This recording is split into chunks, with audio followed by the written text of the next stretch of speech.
together.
Jema ambacho mja hufanya Allah subhanahu wa ta'ala humpa ajir mara 10, na kwa kila ovu ambalo analifanya mja basi Allah subhanahu wa ta'ala humpa adhabu 1. Yaani mpaka inafikia pahali mwanadamu anaweza kuvuka mipaka.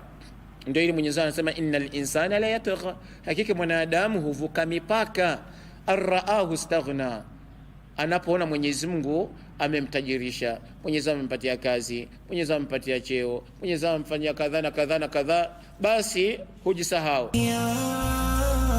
Swala zote na salamu zimfikie Hashimu mwenye cheo kwa karimu.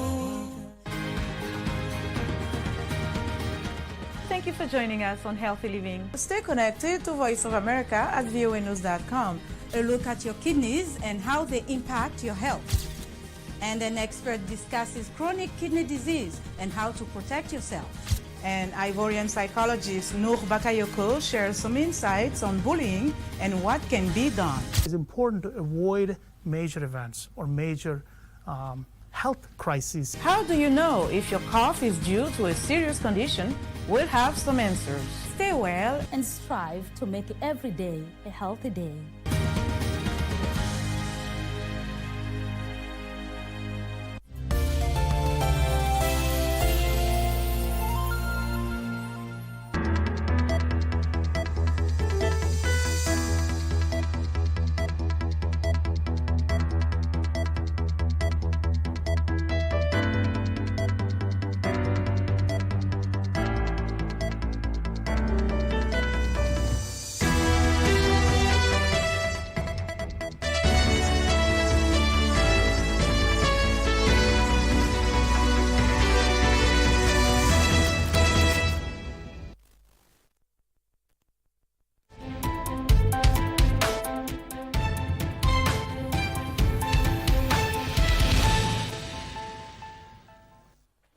Good afternoon. Welcome to Lunchtime News. My name is Jackie Wambiru. Our sign language interpreter is Lensa Odingo.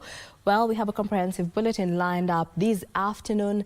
And to kick us off this afternoon, we shall be crossing over to State House, Nairobi, where First Lady Mazingira Awards ceremony is currently underway at State House, where the First Lady Mazingira Awards was launched at the Africa Climate Summit on the 7th of September 2023 by Her Excellency Mama Rachel Ruto, and was rolled out nationally in Kenyan schools from January 2024. Now, let's cross over to State House, Nairobi, where First Lady Rachel Ruto is currently speaking. Mazingira Day has a heavy focus on children's participation in climate action. Exactly 20 years and 2 months ago today, in the city of Oslo, Norway, a Kenyan was awarded one of the highest honors in the world, the Nobel Peace Prize. That Kenyan was Professor Wangari Maathai, the first African woman to receive the prize for her work in environmental conservation. Professor Wangari Maathai left us with many great teachings, but one that stands out to date is the story of the hummingbird. While a great fire raged in the forest, the tiny hummingbird carried water in its small beak. Doing all it could help, the bird did not wait for someone else to act. It simply did its part. The spirit of the hummingbird is alive today in the learners across the country who participated in the First Lady's Mazingira Awards 2024. You may be young, but your actions, like the hummingbird story, have a great impact. On 6 September 2023, our President, Dr. William Ruto, read the Africa Leaders Nairobi Declaration on Climate Change during the first African Climate Summit. This included a clear call for inclusive climate action that engages children, youth, women, and vulnerable communities. A day later, we launched the First Lady's Mazingira Awards as the first intervention in the continent in response to the declaration. This morning, I shared with our president about our award ceremony today, and he was delighted to learn that one of the resolutions from the African Climate Summit has already been fulfilled through our learners. Ladies and gentlemen, climate change is the single greatest challenge facing humanity and demands urgent action from all of us. Though you, as children, are not responsible for the problem of climate action, you bear its heaviest burden. In 2022, when Kenya faced its worst drought in 40 years, it was our children who suffered the most. As families struggled to find food and water, some schools were forced to close, and some of you had to drop out of school to help your families survive. This is why we must see climate change not just as an environmental issue, but as a crisis that directly threatens our children's present and future. This is the reason why children must be central in our climate action.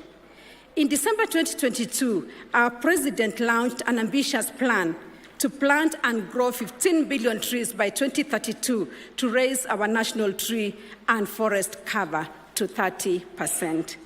I made 2 commitments in support of this vision: to plant and grow 500 million trees and to recruit learners and women across the country to support this vision.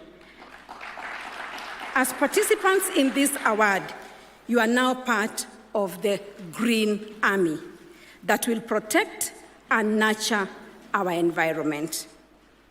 As the mother of the nation, I'm focused on amplifying the voice of children in Kenya by advocating.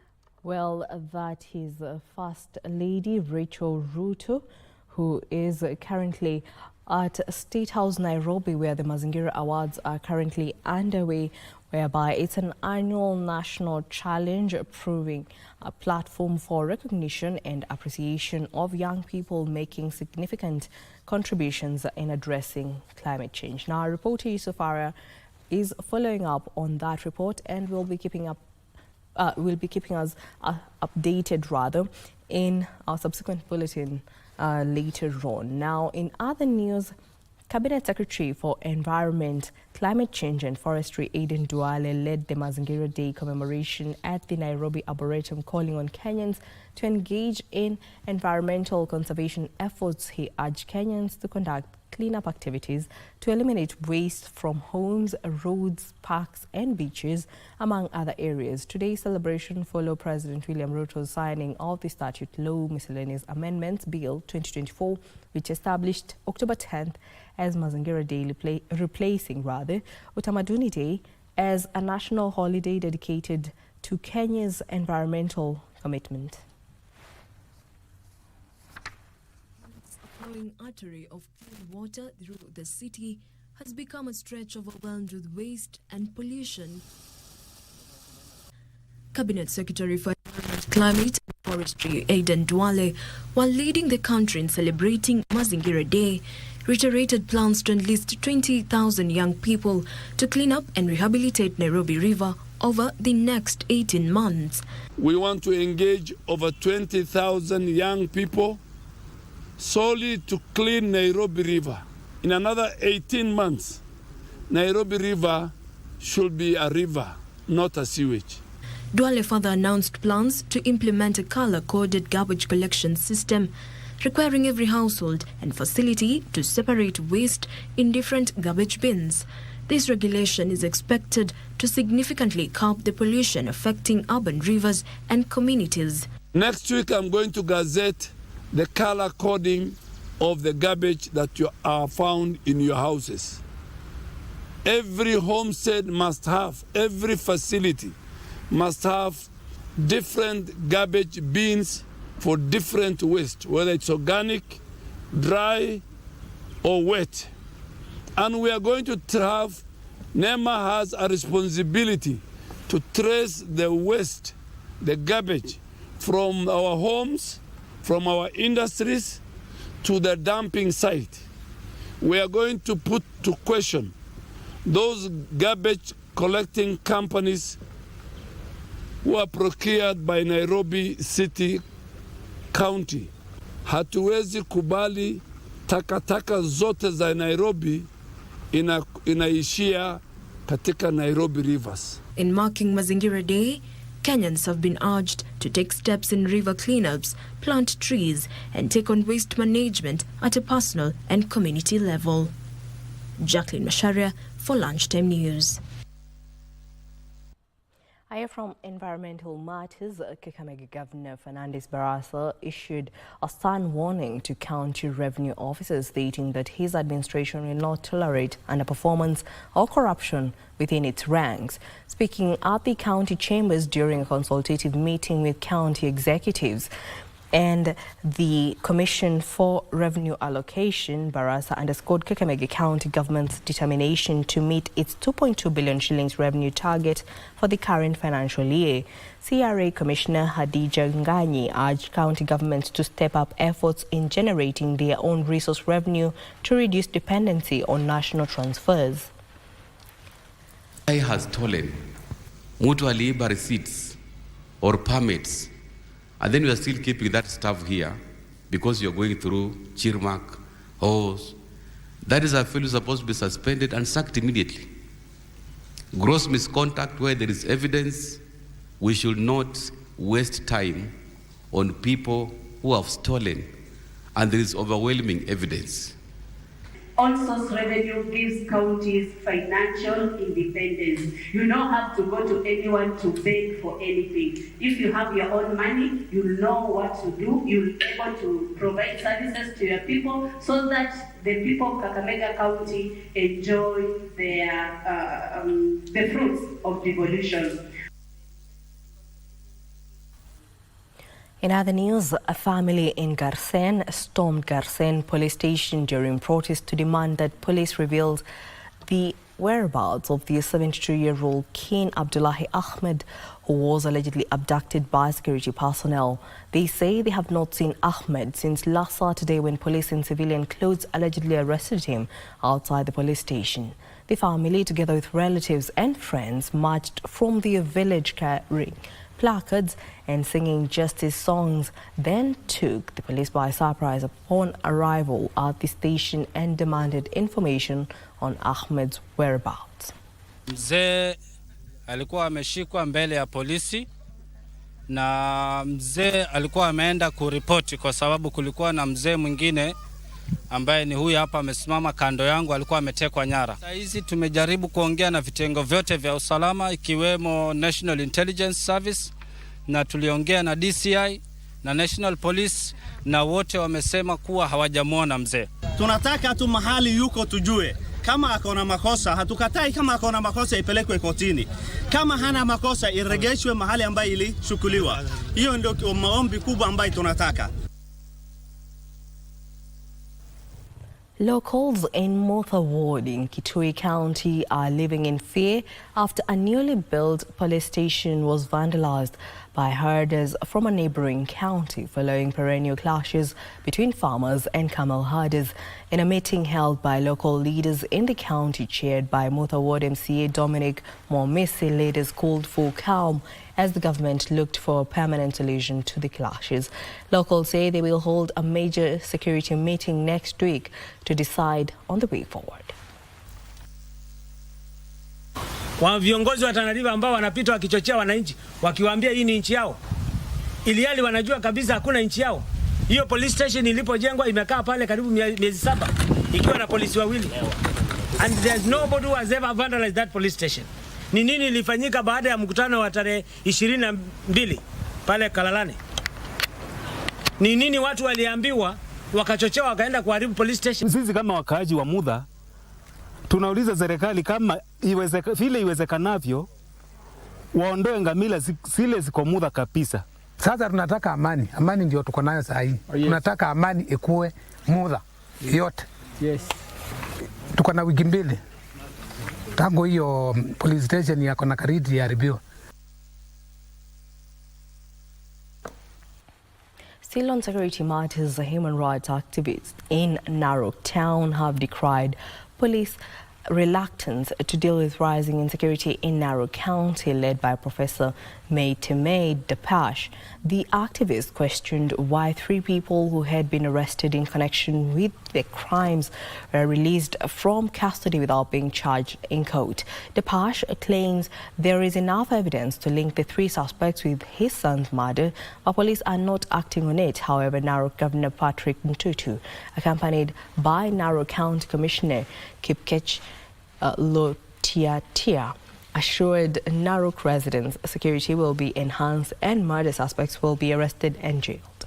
Narok, they are busy lying the people of Narok County that investigation imekuwa ikiendelea.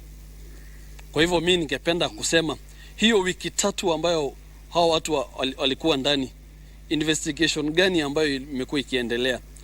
We have totally lost faith in the security department, especially sisi hapa watu wa Narok. In the last more than less than 1.5 months, zaidi ya watu 10 na kitu wameuliwa hapa hii town. Not a single person has been brought to book. Hakuna mtu hata mmoja saizi yako jela ameshikwa kwa sababu ya mauaji ya watu. Sasa ile shida tuko nayo, na ni vizuri niwaambie, ni kwamba tuko na wakora.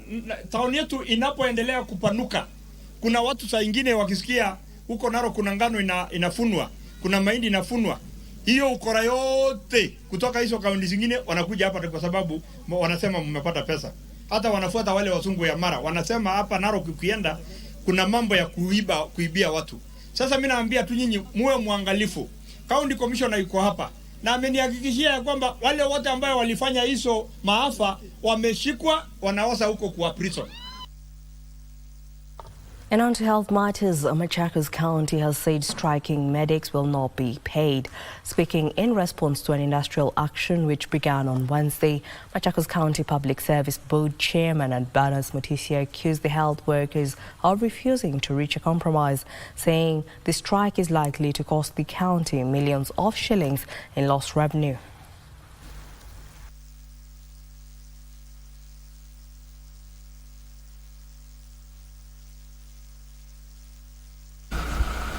We are considering that as a loss because they never worked for over 50 days. And when they came back, the county government paid them full salaries for the days they never worked. The reason that we paid was caused by an agreement, the one we call return to work formula. Therefore, it was agreed as they come back to work, they should be paid. The medics, specifically our medics, participated in the strike because they were in solidarity with their peers. The resultant financial impact of this amounted to well over 77,554,679 shillings, for the 182 medical officers, pharmacists, and dentists, and 261 clinical officers during the 56-day period. Isiolo County Governor Abdiguiro has sacked the County Executive Committee member for Education, Youth, Sports, Culture and Social Services, Eileen Kajuju, in the latest changes to his cabinet. In an announcement made by the County Communications Coordinator Hussein Salese, Governor Guiro has also nominated the Chief Officer for Trade, Investments and Enterprise Development, Lucy Kagweria Kaburu, to the crucial position of CEC for Health Services. Deputy Governor James Lowassa, who served as the CEC for Health Services, replaced the sacked Kajuju as the new CEC for Education, Youth, Sports, Culture, Gender and Vocational Training. And teacher, current position, Finance, Economic Planning, ICT and Innovation, Revenue Services, Public Participation, Executive Office of the Governor and Peace and Cohesion. Moved to Tourism, Trade, Cooperatives and SME and PSM. Further, pursuant to Section 30, subsection 2D of the County Government Act 2012, I hereby nominate Lucy Kagweria Kaburu to the position of CCM Health. The above outlined changes take effect from today. The government has been urged to deal with the issue of counterfeits, which has adversely affected businesses in the country. Speaking in Machakos town during the official opening of Mabati Rolling Mill showroom, Machakos County Deputy Governor Francis Mwangagi said legitimate businesses continue to suffer due to the increase of counterfeits. He added that the Machakos County government is committed to provide a healthy business environment to attract more foreign investors and create jobs for the residents. Who's the head of finance?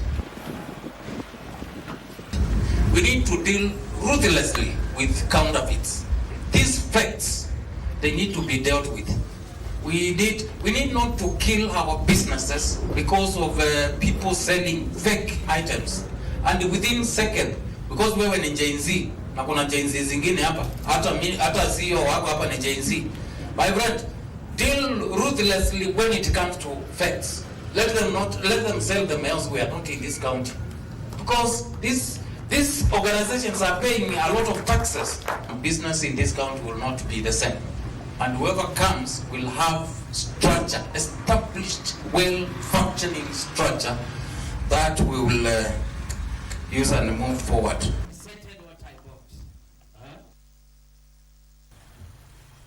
Well, that report brings us to our first break here on Lunchtime News. Don't go too far, we still have more news coming up. Let's take that break.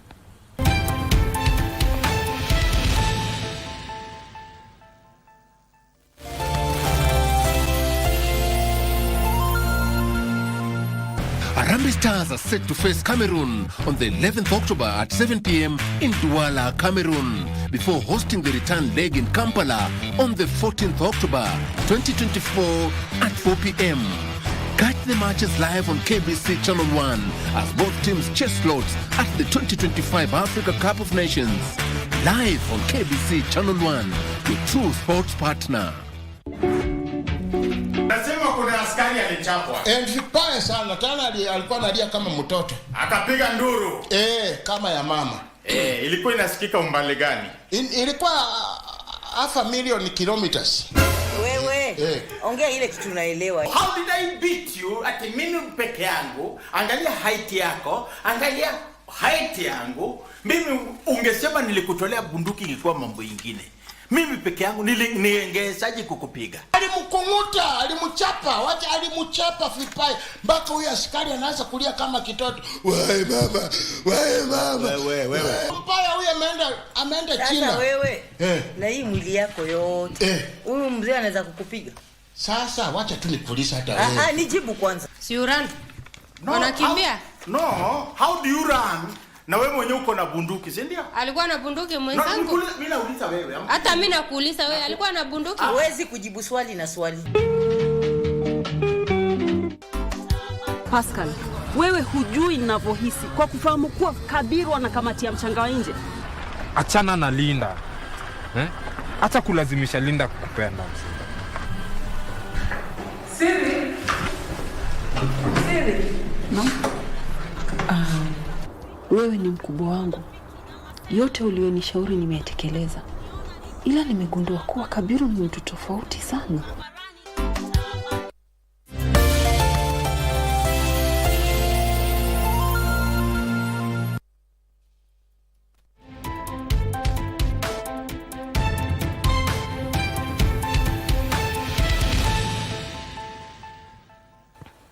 Welcome back. This is Lunchtime News. Now, still on health matters, the county government of Kilifi has embarked on the construction of maternity wings, complete with surgical theatres in its health facilities, especially new ones. On Wednesday, Governor Gideon Mung'aro launched a 22-bed maternity wing that will also house 2 surgical theatres at the Malindi Sub-County Hospital, a project that is expected to cost 100 million shillings, loaned to the county government by the government of Italy through the Italian Development Corporation. Tunapoteza mama wengi kwa sababu akija anawekwa hapo anangoja mpaka mtu amalize kupasuliwa ndio mwingine awekwe. Kwa sasa ukiangalia hospitali zote hata Kilifi zile mpya tunajenga zote tunaweka theater 2 ya wagonjwa wa kawaida na moja tu ya mama wazazi ili tupunguze mambo ya vifo vya wazazi. Our investment in the county and in general in Kenya as development cooperation, we really are trying to support the government plan to deliver better quality health services, especially for women and child in this case. So pregnant women, they don't need to wait in the queue for a normal theater, but they will have a specialized place where to go. A student at Bungoma National Polytechnic was shot dead during 2 days of protest by the students. The students are demanding the resignation of the principal and the deputy on accusations of misappropriation of funds. Details of the story and more in our county news roundup. Police in Bungoma County have kicked off investigations following the death of a polytechnic student during protest against mismanagement of school funds. Bangi pia ilipatikana hapa ndani. So hizo vitu vya kulevya pia inachangia mambo ya vijana kukuwa na tabia mbaya ya kugoma. So mimi ningewazii watoto wamekuja masomo. In Kirinyaga County, a middle-aged woman was found dead in a pit in Mukangu village after 3 days search. Tukauliza huyo mwenye ameuliwa mwili wake uko wapi? Tukaambiwa iko pale hivi chini ya mti wa mkorofia. Tukaenda tukakuta ndio ni kweli. Tulipofika hapo hivyo kumwangalia tukakuta kweli ako na majeruhi. Afisa askari akatuuliza, walipofika wakatuuliza kama tunaweza kumsaidia kumbeba kutoka hapo hivyo chini.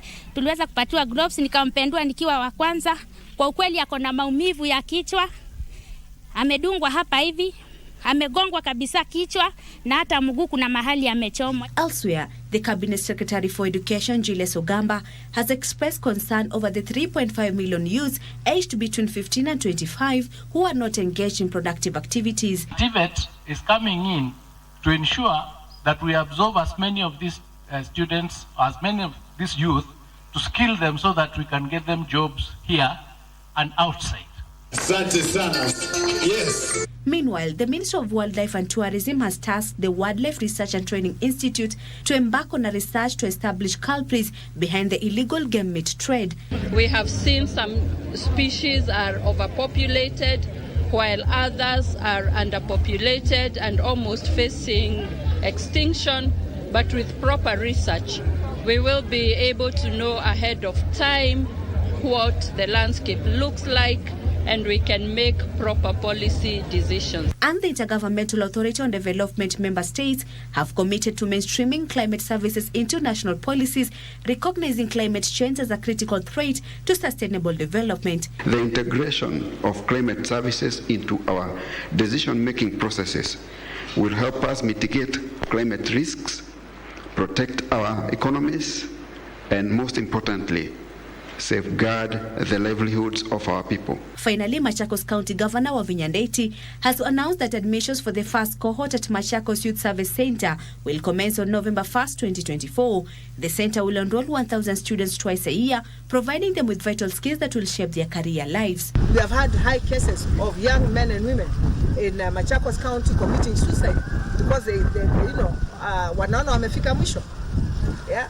And the earlier we finish and start this, the better for us, so that we can give them hope in life.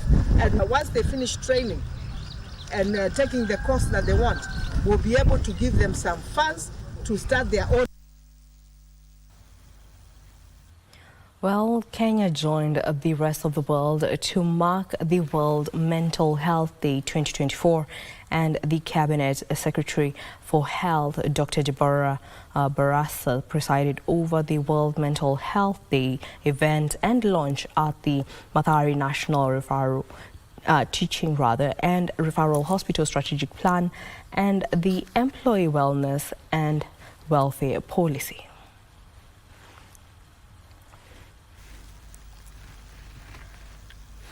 And how we relate to others and make healthy choices.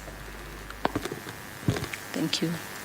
Unfortunately, mental health continues to be stigmatized and often overlooked, leading to significant consequences for individuals, families, and communities.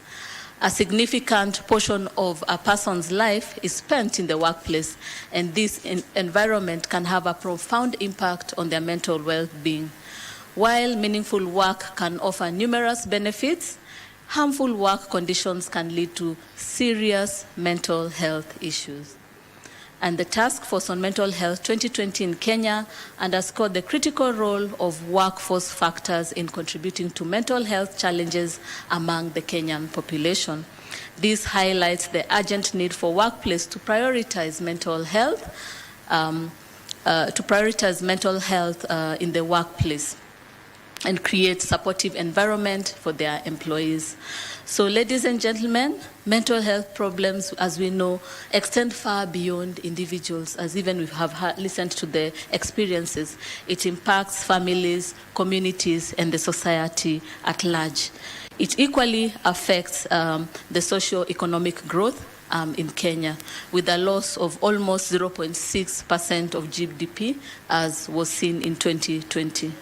But despite this, investing in mental health interventions again offers a significant return in investment over time. And the Kenya Mental Health Action Plan and the Task Force on Mental Health report prioritizes. Well, our reporter Kasichana Masha will have more details in our subsequent bulletins. For now, the National Council of Churches of Kenya Western Chapter has expressed concern over the timing of the impeachment motion against Deputy President Rigathi Gachagua, urging the Senate to consider public opinion before making a decision. The religious leaders say the impeachment of the Deputy President is ill-timed as the country grapples with numerous pressing challenges. They argue that these issues, including economic hardships, should be prioritized over political maneuvers.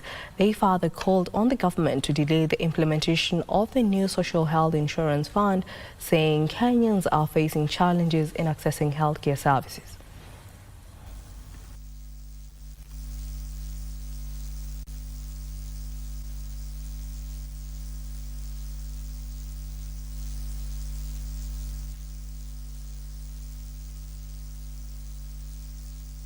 We call upon members of parliament to take the views expressed in the public participation sessions seriously and not ignore it as has been witnessed in the past.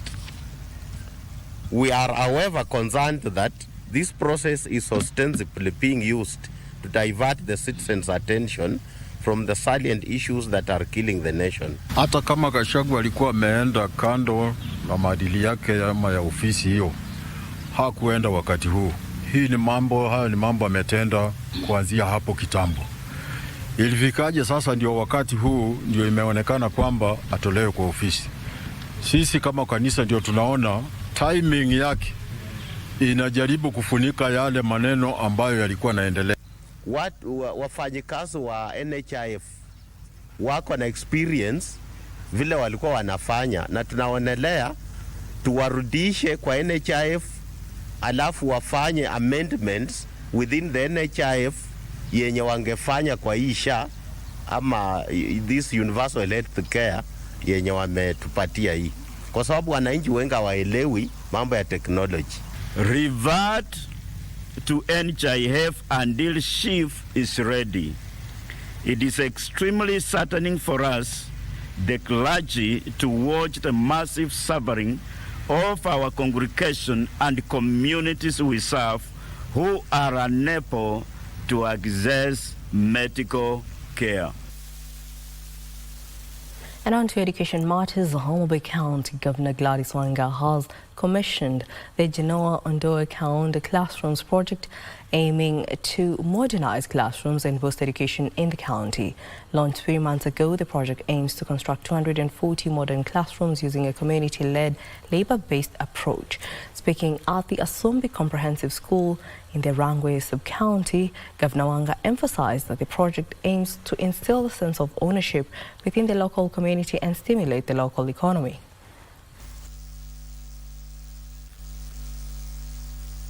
And Ondoa County is important because it wasn't done on the conventional contracting way. We did an economic stimulus program that is labor-based. So we sent money to all the 163 schools, and the locals ran that program themselves. They found a local fundi, they bought from the local adverts, they brought local labor, they paid locally, and they managed it successfully locally within 90 days.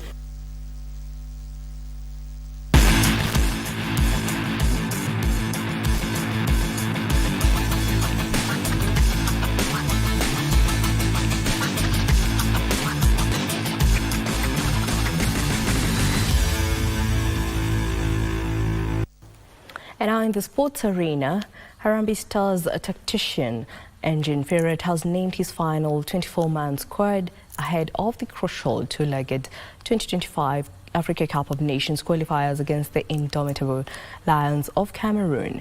The match will be live tomorrow on KBC Channel 1 and affiliate radio stations from 7 p.m.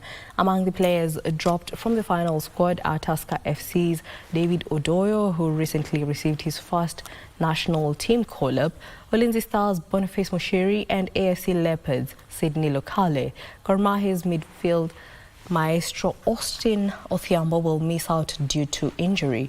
Ferrat's final squad features only 7 local-based players, including goalkeepers Patrick Matasi of Kenya Police FC and Brian Omondi of Bandari FC.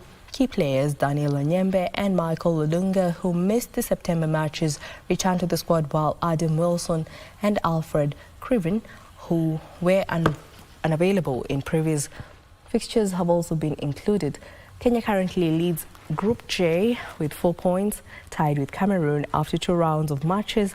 They will play Cameroon tomorrow at Japoma Stadium before hosting the 5-time champions in Uganda on Monday.